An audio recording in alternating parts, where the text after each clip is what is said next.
Mga kabulilit, halika na, tayo'y magkwentuhan, dito sa Bulilit Channel. Ang pakikipagsapalaran ni Little Mermaid. Hello, mga kabulilit, handa na ba kayong maglakbay sa ilalim ng dagat? Ngayong araw, magkukwento tayo tungkol sa isang mahiwagang sirena na tinatawag na maliit na sirena o Little Mermaid. Siya'y matapang, mabait, at handang gawin ang lahat para sa kanyang mga pangarap. Siguradong mag-e-enjoy kayo. Kaya't maghanda na at sumisid tayo sa isang mahiwagang kwento. Bago tayo magsimula, siguraduhing nakasubscribe ka na sa Bulilit Channel at i-click ang notification bell para lagi kang updated sa aming mga bagong video.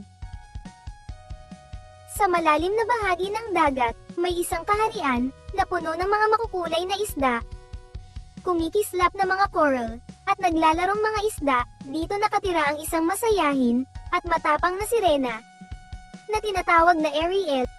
Mahilig si Ariel mag-swimming, kasama ang kanyang mga kaibigang isda, at kumanta ng mga awit tungkol sa lupaing kanyang pinapangarap. Ngunit, may isang lihim si Ariel. Palagi siyang nangangarap na makita ang mundo sa ibabaw ng dagat, lalo na ang mga tao. Isang araw, habang siya'y lumalangoy sa ibabaw ng tubig, nakita ni Ariel ang isang malaking barko. May naririnig siyang tawanan at kantahan. Napansin niya ang isang prinsipe na nakangiti habang pinapanood ang mga alon.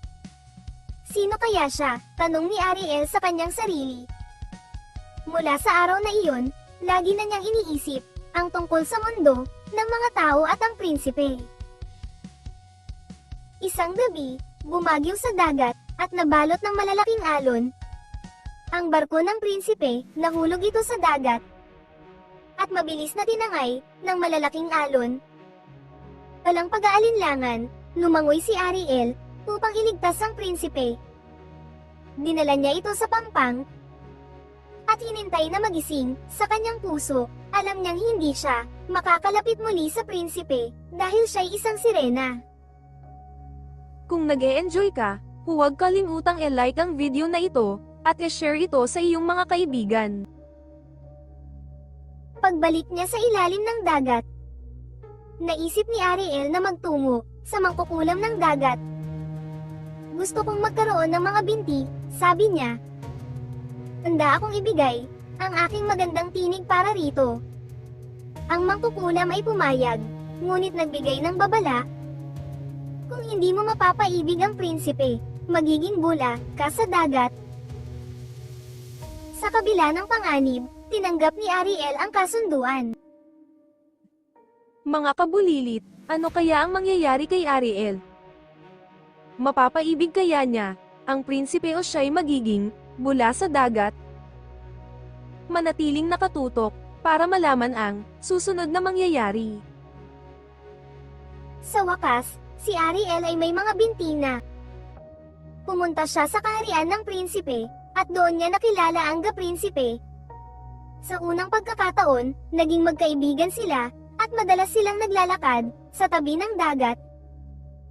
Ngunit hindi alam ng prinsipe na siyang nagligtas sa kanya noon.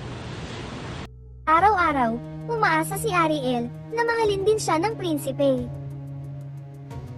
Isang araw, nalaman ni Ariel na may isang babaeng tao na papakasalan ng prinsipe. Ang puso niya ay nalungkot, ngunit tinanggap niya na hindi lahat ng pangarap ay nagkakatotoo. Sa gabi ng kasal, nagdesisyon si Ariel na bumalik sa dagat. Kahit na ang ibig sabihin nito'y magiging bula siya. Ngunit, sa kanyang pagbabalik sa dagat, nakita ng prinsipe ang kanyang pag-alis. At biglang naalala ang dalagang nagligtas sa kanya sa bagyo. Tumakbo siya papunta kay Ariel at hinawakan ang kanyang kamay. Ikaw pala ang nagligtas sa akin. Ikaw ang tunay kong mahal. Masaya silang nagyakap. At mula noon, si Ariel ay naging bahagi ng mundo ng mga tao. At nang sila ay magpakasal ng prinsipe, lubos ng naging tao ang dating Little Mermaid.